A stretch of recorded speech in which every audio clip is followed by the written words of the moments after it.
Dear friends, I am Uddipan Roy of class 7B and today we will be discussing on the physics project about current and electricity.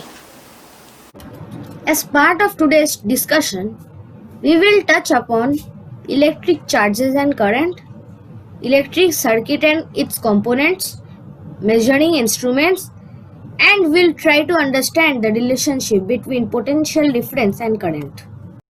We know that any atom consists of three components: proton, electron and neutrons. An electron has a negative charge of 1.6 into 10 to the power minus 19 coulombs. The outermost electrons, which move around the nucleus, are free to move and are responsible for generation of current. Movement of charges is similar to that of water. Water moves from a higher region to a lower region, and likewise positive charges move from a high potential region to a low potential region.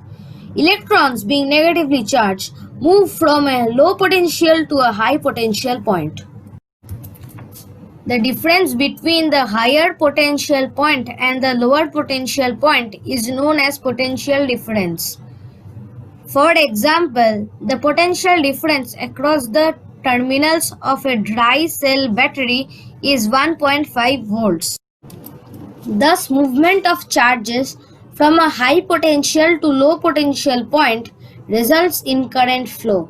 If Q be the amount of charge flow in coulombs during time t, then I, the amount of current, is given by Q by T amperes. Any electric circuit consists of three main components: source of electricity, which may be a power supply, a load like resistor or a bulb, and connecting wire. Different electric components that make a circuit, like battery, resistor, wire, switch, along with their symbols, are provided in the slide. The voltage and current of an electric circuit can be measured by voltmeter and ammeter respectively. Multimeter is able to measure AC and DC voltages and current, and also resistance, capacitance, etc. Now the question that arises in our mind is, what is the relationship between voltage and current? This relationship is provided by Ohm's law, which establishes a direct proportionality between current and voltage. Thus, current I is proportional to voltage V.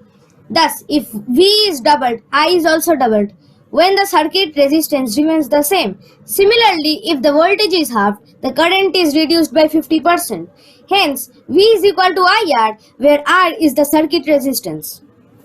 Now we will see the potential difference across the terminals of a dry cell with the help of a multimeter. After connecting the positive terminal to the red probe and the negative terminal to the common probe, we find that the voltage is approximately 1.6 volts. Now I am going to demonstrate a very simple circuit with the help of a battery, connecting wires, a switch, a resistor and a light emitting diode. On pressing the switch, the LED glows. This is because the current from the positive terminal of the dry cell can flow to the negative terminal of the dry cell via the switch, the resistor and the LED. To summarize, current always flows from a high potential to a low potential, and the amount of current is directly proportional to the potential difference. Thank you.